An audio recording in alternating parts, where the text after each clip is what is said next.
Everybody, welcome back. I am going to be going over a new WAC in our WAC series. That's WAC. Today's WAC is going to be 110-300-0225. And this is the WAC pertaining to pets and animals, which I think is important. It's kind of something that not a lot of providers do anymore, having class pets or animals, sorry, in the classroom. But here's what the WAC does say. It says an early learning provider may have pets or other animals on the early learning program premises. If an early learning provider keeps pets or animals on the premises, they must have and follow a pet and animal policy, provide written notice to the children's parents and guardians. Pets or animals that have contact with children must have all the vaccines, show no signs of illness, disease, worms, or parasites. If this appears, then the pet must be removed until the appropriate treatment cures the condition. It must be non-aggressive. If the pet or animal exhibits aggressive behavior, the pet or animal must be removed. A provider must make reptiles and amphibians that are not part of the program or activities inaccessible to enrolled children due to the risk of salmonella or other diseases. So, what's this saying? Oh, so if it's not a pet and there are reptiles or amphibians on the premises, like frogs or little lizards that run across, the provider must try to get rid of those because they could have salmonella or other diseases. And require that chickens, ducks, turkeys, doves, pigeons, or other birds are caged, cooped, or penned outside of the space when children are in care at a distance that prevents children from having direct access to them. So kind of like farm birds, making sure that the kids can't get to them or to their waste. For birds, they have to cage indoor birds. They have to prevent debris from spilling out of the container or cage.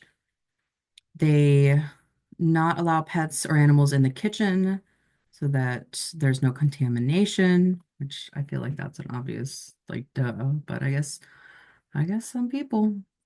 They don't allow pets or animals. Oh, not use a sink that's used for cleaning. Oh, okay. So don't clean off or clean their cage in a sink that is also used to clean food or utensils. Uh, don't allow animals in the room or areas typically used by infants or toddlers. So it sounds like infants and toddlers really can't have any pets in the room with them. Store pet and animal medication separate from human medication. An early learning provider must require animals and pets to go to the bathroom outdoors if the animal has no designated indoor litter area, and that area must be inaccessible to the children. Pet containers and cages must be cleaned out and disinfected at least weekly or more. Litter boxes are to be kept inaccessible to children and cleaned daily.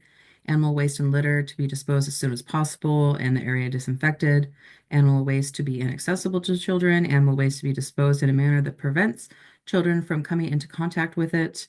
Animal waste, including fish tank water, must be disposed in a unlicensed space or toilets with custodial sinks.